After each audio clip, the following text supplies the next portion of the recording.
Hey everybody, my name is Josh Peak, and this is the Stuff I Heard podcast. You ready? I'm gonna kick this off. Hit record. Well, and hello everybody. Welcome to the Cedar Slab Studios, is what I'm calling it right now, since I have the whole thing set up in here with a cedar slab table and the handmade cedar chairs. I know this is stupid. If you're listening to this, you're like, who cares? Today happens to be July 10th. It is Wednesday of 2019. I said that kind of weird. July 10th. You know what I mean. Anywho, this is the Stuff I Heard podcast, and I am your host, Josh Peak, and I am off today. Yay, hooray, huzzah. I have enjoyed a few cups of coffee this morning, so if I talk a little frantic, it's because of the coffee. Totally blame it and not my total lack of attention, focus through ADD. I got up this morning really early, about 5:40 something, and knew I had a lot to do today. Now, there's nobody standing over me, and there's nobody saying, you gotta get this done today. But like, at a certain point, you hold yourself accountable. Like when you're a kid, you're told by your parents, hey listen, you need to clean your room, you need to cut the grass, you need to take out the trash, you need to, whatever, put up the dishes, make tea, make dinner, whatever. I mean, we all had tasks as when we were kids, things you had to do. So you think as a kid, oh, when I get older, I'm not going to do any of that crap. I'm just going to kick back and relax, and when I'm home, I'm going to play video games, and I'm going to listen to music, and I'm watching movies, and yeah, you can still do all that stuff, but you still have to take care of the things in your house. Like there is a moment where you got to go and you got to pay bills, or there's a moment where you got to go to the grocery store, and there's a moment where you got to clean your house, because if you don't, you get bugs, You got to be the adult and do the things that need to be done. And then if you have some free time, then you can enjoy whatever activity it is you like to do to relax. So for me, I woke up at 5:48 this morning, and my brain's going, all right, now today we're supposed to go get gas in the truck, and we got to get some groceries, and we need to mail this thing off, and we need to make some stuff. I got to cook some stuff. I got to get some stuff ready. I have a trip coming up. We are taking a family trip down to Kiowa Island, which is down near Charleston. The family's all getting together and spending some time together, which is pretty cool. Special thanks to my mom and stepdad for making that happen. Appreciate it. Kiowa is a pretty expensive place to stay, and it just so happens that they were able to work out something to help us go. So we get to go and enjoy some time down there as a family. We get to go. My brother's going to be there with his wife and their kids, and it should be fun. I may have an opportunity to do a podcast with them. Then again, I may not. I'm going to try to record one while I'm there, but if I can't, then it's going to be one of those frantic things of, all right, I got to do this because I hold myself accountable. And again, nobody holds me accountable but me. Like this is all me with my own stupid brain going, come on, we got to do this, we got to make it happen, we got to go. And I told my buddy Greg when he came to visit, I said, the older I get and the more into these things that I get, the more I seem to be getting faster and faster, like with everything, of a franticness of this has to be done, this has to be done, this has to be done. Which is weird because it's so counterintuitive to being creative when you think about the fact that I made these two chairs that are in my little podcast studio. These are very creative, they're artistic, they didn't come out of a frantic need or a push or a I gotta get this done. Well, that's not entirely true. The first chair I made was just a sitting around in my garage looking at this stuff on a nice day. I think it was like a Saturday. I had the day off, or maybe a Wednesday, and nobody else was at the house, and I'm just enjoying the beautiful weather with the garage door open and listening to some music and looking at this one piece of wood, and I kept thinking, that's something. What is that? And before I knew it, I had built a chair. I had it framed up, and I was like, I'm actually going to make a chair. No way. The second chair, though, was out of need. The second chair was literally me going, all right, let's figure it out. I need another chair. So I made this one. Well, now I'm in that weird space of I built the things that I needed, like immediate, and I don't know what to do next. So I've had it in my head about, well, I got this wood that I picked up from my wife's dad down in Georgia, and some of it's already like flat and level, and it's dried out and it's ready to be done something with. And I've got ideas in my head about how to make an outside porch for the, not a porch, an outside sofa for the deck. Like a patio lounge or patio sofa. And I know that I got to make it low enough so that when you put pillows on it, you can sit comfortably and still be okay. So, like, I got to make it just a little bit lower than regular chairs, which is fine. I can do that. But like in my head, I've been sketching it out, and I've been trying to come up with a pattern. And you can't just go out there and be like, all right, today I'm going to build something obscure. You got to have a plan. You got to know what you're going to do in some way. Even if it starts with just putting 2 pieces together or 3 pieces to make a back on a chair, you got to start with something. So the artistic part of it still has to be something that you can't rush. It still has to be something that you either get or you don't get. I mean, if you've got one of those mechanical brains where you're just like, okay, now we put the square pieces together and we drill it here and we do this and we do that, you can follow plans. You might as well buy something from IKEA and just follow the plans from IKEA and use that stupid Allen wrench to put everything together. Your hand gets all cramped up, and you've been doing this for so long you feel like you got arthritis because you can't seem to move your hand when you're done. It's like, or you drop the stupid Allen wrench because you've been doing it too much. But like, I'm talking a legitimate one-of-a-kind piece. Every one of these is a one-of-a-kind piece. I can't duplicate these. There's no way. The wood is not the same. So I got that, okay? In my head, I've been thinking about how to fix this and how to build it and how to do it. I even got a piece of paper and I kind of sketched out a little something. I thought about making the back on it straight, and then, using like pillows to kind of have a little bit of an angle to it. And then I thought, no, what if I actually angle the back a little bit, like give it just a little bit of a tilt? And I seen online where somebody had done just a little bit of a tilt, and it looked like it was okay, but then I thought, okay, that's okay some of the time, but there are times when you want to sit up straight. So I've been going through all this stuff in my brain and thinking about how to design it, how to plan it, how to do it, and I woke up this morning thinking, okay, so we got this trip going to Kiowa. I had planned to make spaghetti ahead of time, not the whole thing, just the sauce. That way I wouldn't have to buy ingredients down there where you got to go to a Harris Teeter and ingredients are a bit more expensive there. I can get the stuff here from Walmart and go ahead and prep it and have it ready, cooked, and then just let it cool down, cover it with some cling wrap, take the whole thing down there, and then the noodles, we're doing zucchini noodles.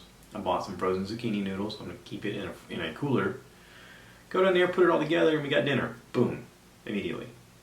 I don't have to spend a lot of extra time going to the store to buy the ingredients. I don't have to spend the extra time prepping this or cooking through it or whatever and then timing it out with the noodles. I can literally just heat this sauce up, have it on simmer, and then do the noodles when it's time to eat.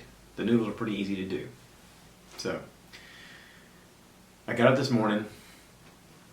I keep saying that. I got up this morning and I went to the store and went and got some gas, went to Walmart, bought the ingredients, come home, and started cooking. By 8 o'clock this morning, I had the sauce done. It was simmering. I went ahead and had a couple cups of coffee. I'm on my third right now. If you're enjoying some coffee right now, I know I'm enjoying mine too.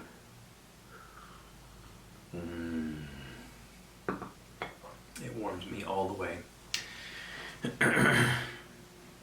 But I was able to get all that done, and then my wife wanted some breakfast sausages, and she wasn't quite up yet, so I started cooking it on low. And started going through my Facebook feed, reading stuff, and thinking, okay, I got this part of it done. I need to pack for tomorrow, which we'll do later. Once she gets up, we'll kind of talk about what we need to take with us and get that stuff ready. I need to pack a cooler, but I can do the cooler tomorrow because I want stuff to stay frozen as long as possible. But I thought, okay, if I get this other stuff done, and I had to make tea. Anyway, get all this other stuff done, get this stuff gone in the mail, go buy the ATM machine, get some money for our trip. I gotta record a podcast. Because like if I get that out of the way, then I can go out and get dirty in the garage and build something, and then I ain't gotta worry about it.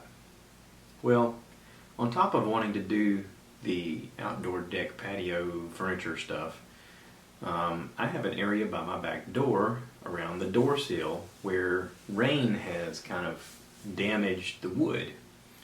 And the last time Dad was here, he and I went out and looked at it, and we were talking about how to fix it. And that's when he introduced me to Durham's, that wood bond putty stuff.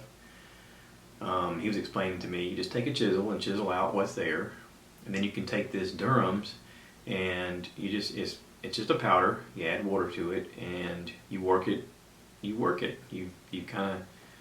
You stir it and knead it, and you get it to where it's like a putty, and then you can put it over the spot that's bad, and it'll harden. And he said when it's hardened, it's a lot like an epoxy, and it'll be weatherproof, and it should hold up, and it should do the trick. And you can paint it afterwards, and it'll be fine.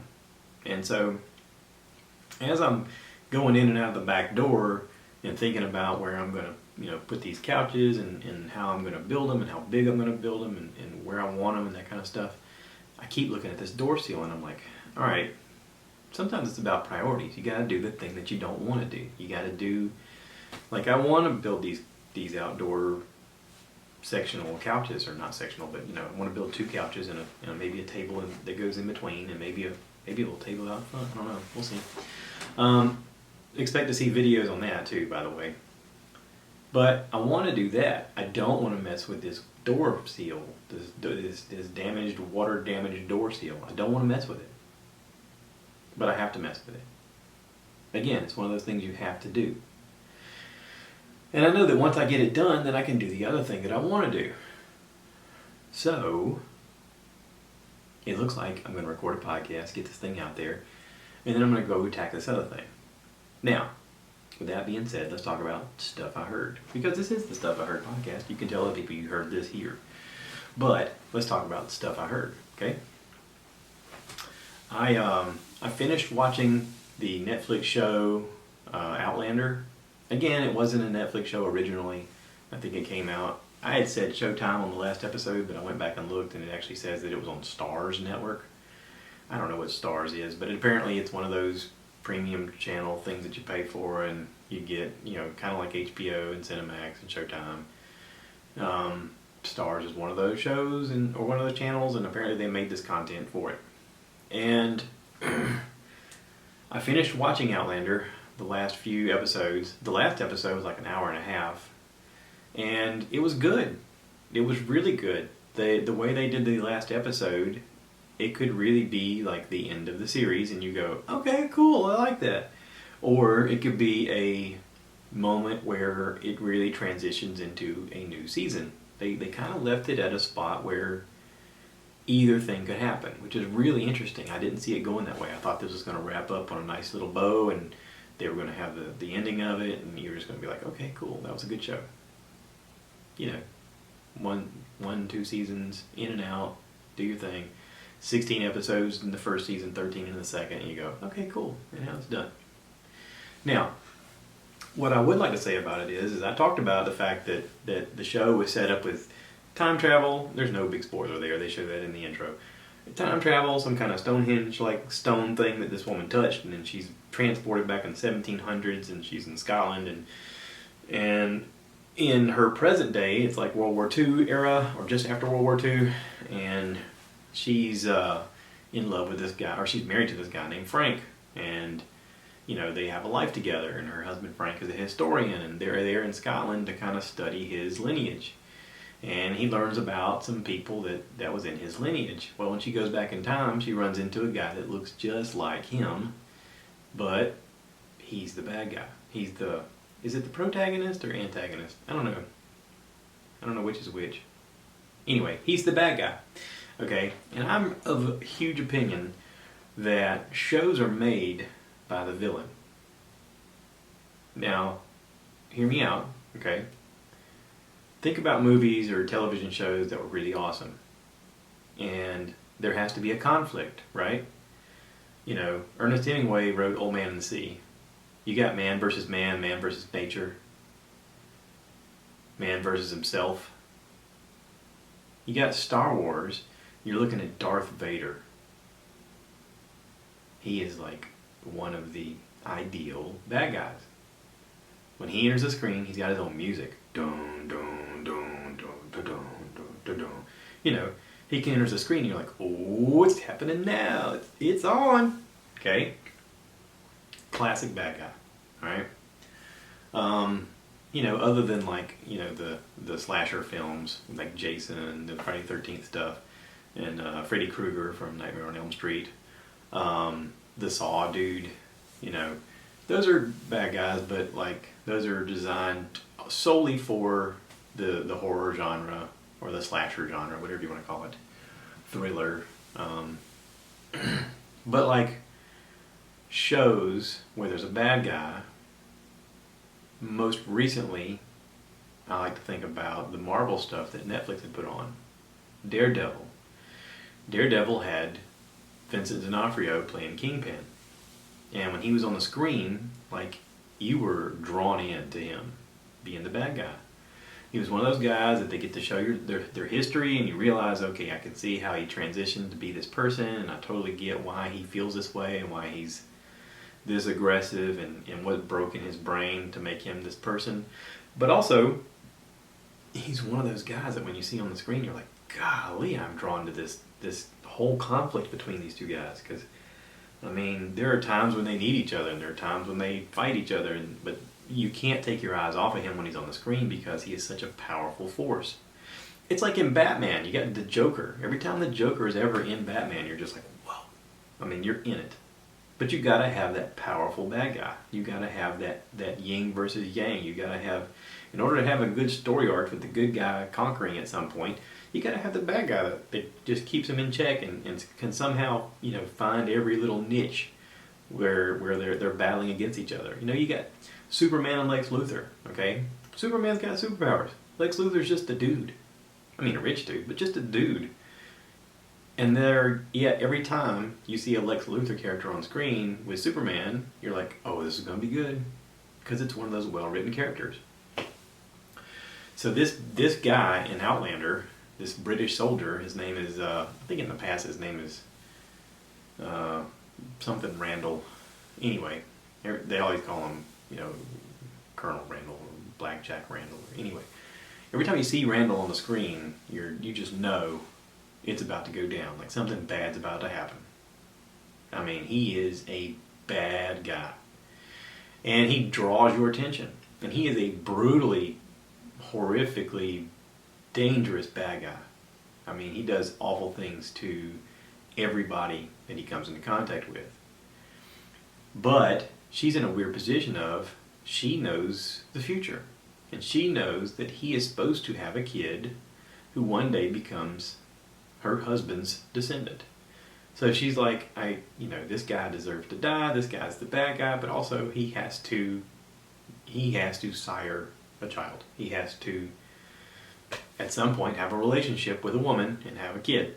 Because otherwise, my husband in the future doesn't exist. And he doesn't deserve that. He's a nice guy.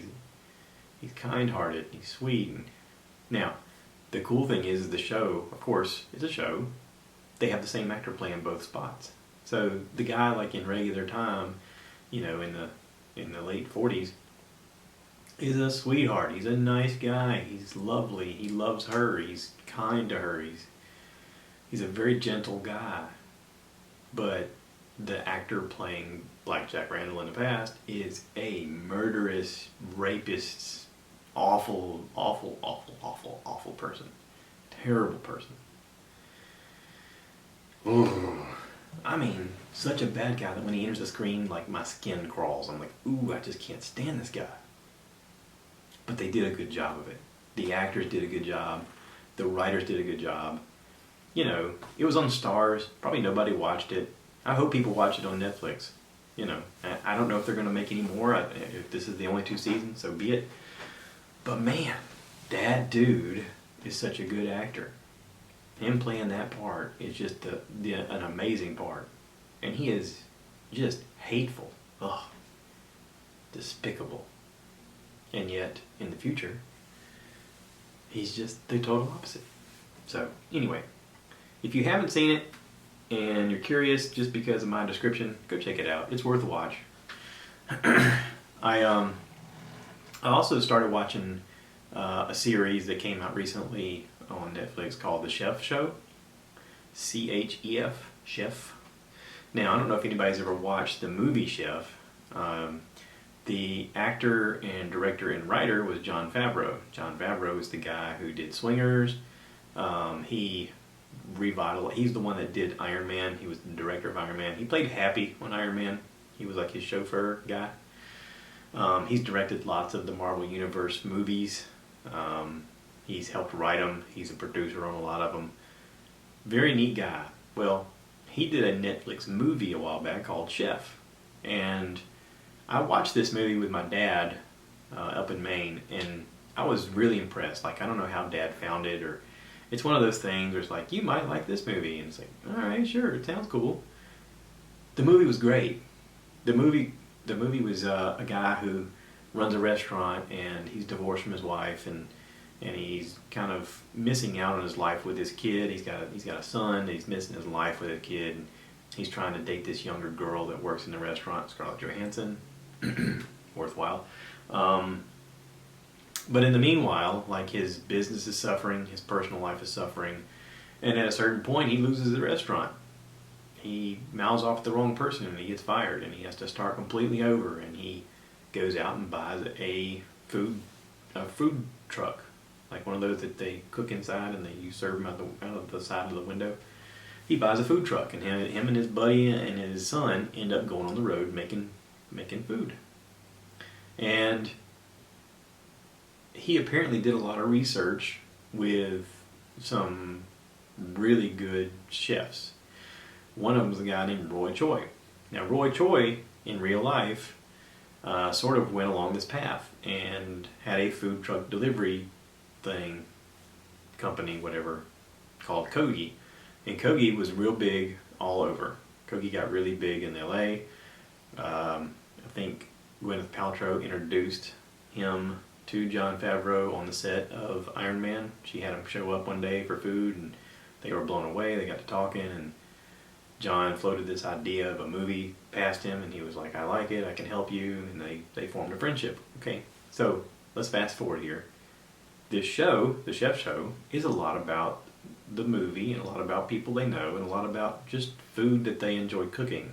And you get to watch them prep the food together. They tell you how they make it. They show you little inside, tips and stuff like that. And it's a good show. Like, each episode's only like 17 or 18 minutes long. I enjoyed it. There's only, 8 episodes or so. You can fly through them. It's one of those things you can turn on in the evenings if you just kind of want to chill and not really get overly excited about a movie or, a show or something like that. You can turn it on and be like, this is kind of calming. I like this. And also, you can learn some things. You kind of watch the way they prep stuff, and you go, yeah, I never thought about mixing those flavors. That looks pretty cool. I think I can do that. So anyway, go check out The Chef Show. I also watched a movie last night. It was on HBO, Bohemian Rhapsody. Now, I know this went to the movie theater, and a lot of people went to go see it. The guy who played Freddie Mercury in this won an Oscar. Like, he was incredible. As we're watching it, I kept thinking, I know this guy from somewhere. Turns out he was in the movie National, was it? No, Night at the Museum with Ben Stiller, where at night some special Egyptian tablet makes all the things come to life at night.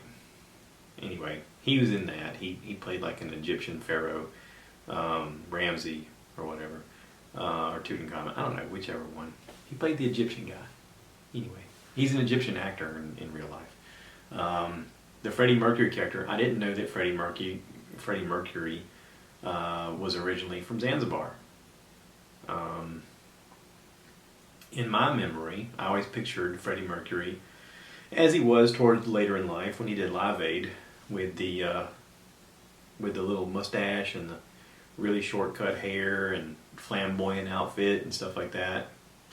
And so I really didn't have any expectations other than I knew that at some point he was going to transform as an actor to look like that. And the guy was great. The actor was great. He had an incredible voice. I don't know if that was his real voice or if they had somebody else dubbed in, but almost every time he spoke, like I was like, wow, this guy's voice is really good.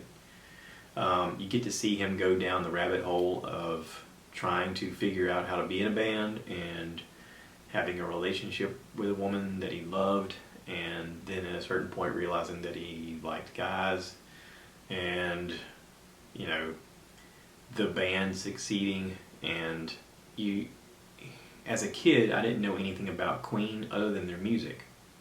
Like, they hit it popular when I was just a little kid. I think their first hit was in '77. I was born in '74. I remember being a kid and calling a radio station and saying, hey, can you play this? And radio stations used to love it when kids would call in to request rock and roll music. But you used to be able to call into radio stations and be like, hey, can you play so-and-so? And they would be like, yeah, I'm going to get that on for you right now. And they'd play it. And it was really cool. And the only thing I knew about Queen was Freddie Mercury had died of AIDS and that they put out a lot of hits. And my stepdad growing up, Dave, had all of their records. And I knew that when I played them, they were all great. Like, every song was really good.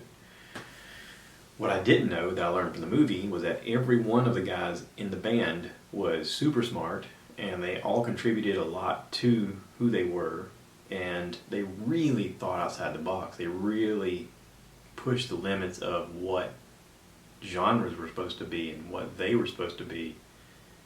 And they just wanted to outwork and outthink everybody, and at the time, they did. It's a really good movie. It's like 2 hours and 17 minutes long. Worth it. Go watch it on HBO. It is a great movie. Great soundtrack. I turned on my surround sound in the living room just to hear the music, because I knew at some point, I'd seen in the previews, I knew at some point they were going to have the We Will Rock You, and I was like, I want to hear that through the speakers. I want to hear that thunderous doom doom tsh, doom doom tsh. So I was like, I gotta set this up, and it did not disappoint. It was fantastic. There's a lot of music in it. There's a lot of stuff going on. I told Dolores, I said, you know, watching this, like, it was fantastic, but it just makes me want to see that movie Rocket Man even more. The Elton John story. As I'm watching this, I was like, God, this is good, but I still want to see Rocket Man. So that's on the list. I'm sure at some point it'll come to some kind of service that I can watch here at the house. But yeah, it's good stuff. The guy deserved an Oscar. Like, he was great. Hey, look at there. I'm almost at 30 minutes. So I'm going to go ahead and wrap this up. Hope everybody's doing well. Appreciate all the people commenting on YouTube, and hope everybody's enjoying their work week. Hopefully you're not melting out there. It has been ridiculously hot here. The wind has just decided it was going to stop blowing for the last week. So almost every time we go outside now, we melt. Pray for us here in Florence, South Carolina, because we are in the heat wave. We are in the punishing time of the year when it comes to weather. If you live somewhere nice, relish in it, enjoy it. I'm going to try and enjoy it with the air conditioning that I have here. For the little bit I'm going to go outside and work, I'm going to try and keep a fan on me at all times so I don't overheat. Drink plenty of water. Hey, I appreciate every one of you. Thank you for sticking in. And remember to rate, review, subscribe, and share with your friends. And, you know, let me know if you've got a topic you want to talk about or if you want to be part of this. If you've been on before and you want to be on again, let me know. I'm here, man. I got 2 chairs. I'm always looking at an empty one. So, y'all take care. Thanks for listening, and cue the cow. That's how I end it. I always say cue the cow, and then I hit a button on my thing here, and it goes, Murr! Y'all take care. Bye now.